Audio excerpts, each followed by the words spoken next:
Well, this weekend, the church gives an option in the second reading to have a short version, which is just kind of cowardice, I think, so that if priests are uncomfortable with having the entire reading from St. Paul about wives being subordinate to their husbands and husbands being subordinate to their wives out of reverence for Christ, as it says, be subordinate to one another out of reverence for Christ. That means the husband and the wife. But the church gives that option, which, as I said, I think is kind of unfortunate. They should just force churches to have to say the entire reading. We shouldn't be embarrassed or afraid of Scripture. That's unhealthy. If we are uncomfortable with it, that usually means there's something wrong with us, not with the Scripture, or we just don't understand something. This weekend we'll be preaching on marriage or aspects of marriage. In the first reading, we see Joshua acting. He's living out his call to be the head of the family. Being head of the family does not mean having everybody serve you and sitting back and, yes, serve me. Please serve me, bring me things and do things for me. But rather it means to be the first one to take responsibility for something that goes wrong with the family.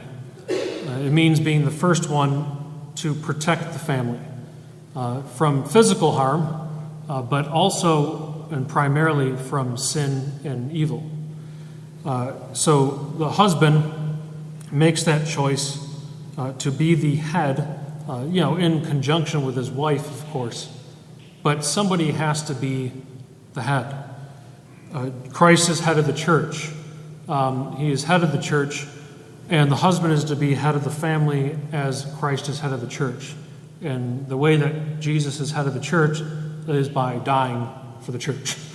So the husband is meant to be the head of the family by taking the brunt of the force of attacks on his family first. That he takes that first. He makes the decision to chase evil out wherever he sees it in his family. It doesn't mean that his wife wouldn't agree with him on it. It just means that he has that responsibility and he'll be held responsible by God whether or not he does that. For example, if there's something, a very bad television show, and you have young children, and it's a very bad show that young children can't distinguish what's bad and what isn't bad in it, so it's not good for them to see it. But if he allows it to be seen, it's his responsibility to stop it, to stop them from seeing that television show.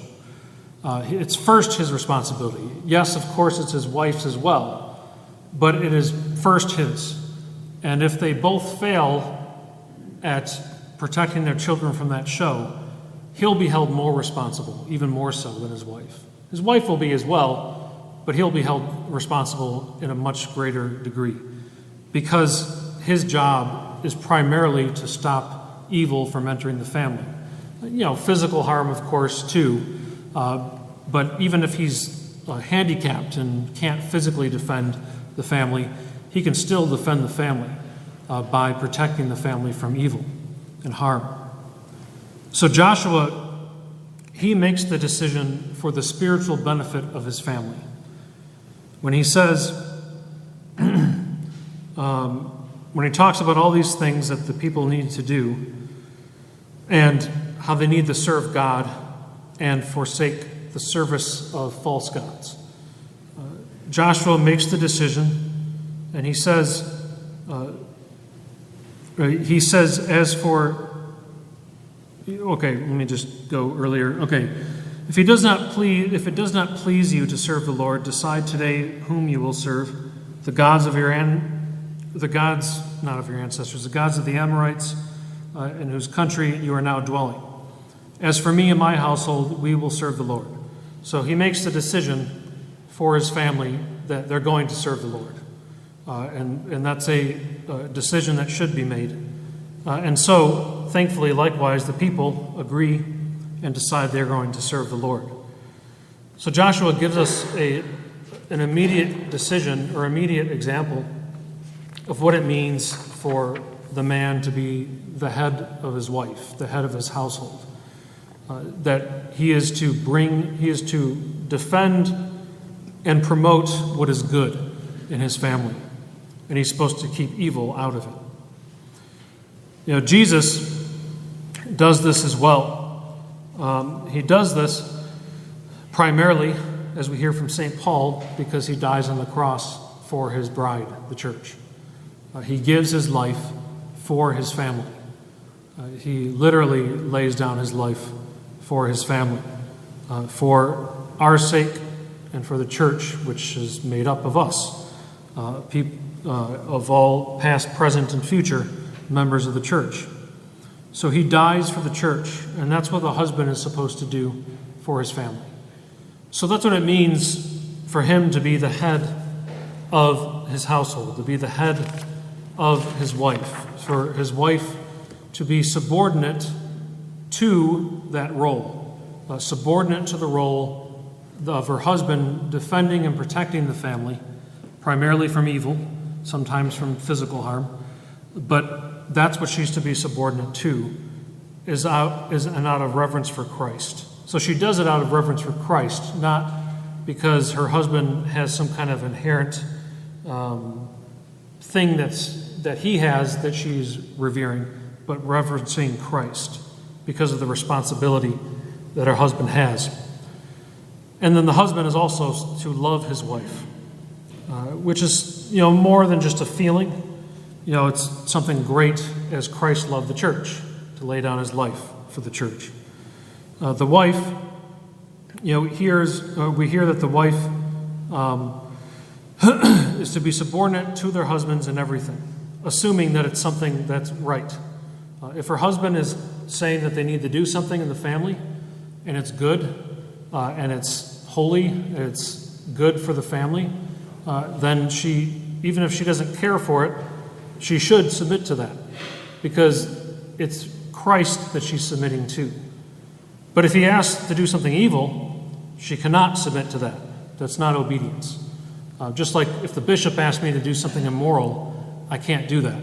Even though I've made a promise of obedience to him, it is not obedience if I'm being asked to do something evil, being asked to do something wrong. And the husband, it's made clear to him by St. Paul that he is there to serve. His role is to serve his family. That's his role.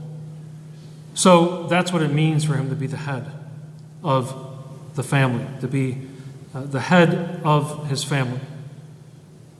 It doesn't mean that he keeps his wife off on the side and doesn't consult her. They should be working together.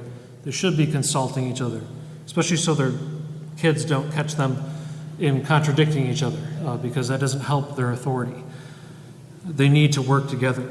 But he is going to be held accountable first, even before his wife, when it comes to protecting his family from evil. Christ gave himself for his church and gave us his very body. The husband gives his body to his wife. Of course, very literally, they give their bodies to each other when they come together in the marital act. But they give themselves to each other out of reverence for Christ. As we hear St. Paul say, be subordinate to one another out of reverence for Christ. And Jesus does not change his mind when many of his disciples leave him because they're uncomfortable with his requirement that they eat his body and drink his blood. He doesn't go back on that. He stays true to it because he says what he means and he means what he says. He is there to lay down his life for his church, and that's what he continually does for us. So this subordinate to one another out of reverence for Christ is not about some power struggle. That's not at all the point. Marriage is not meant to have one or the other feel more important than the other spouse. It's meant to serve each other, to get each other to heaven, and to prepare any children, if they so be blessed with children, to be presented to the Lord and to live a life with the Lord in his church.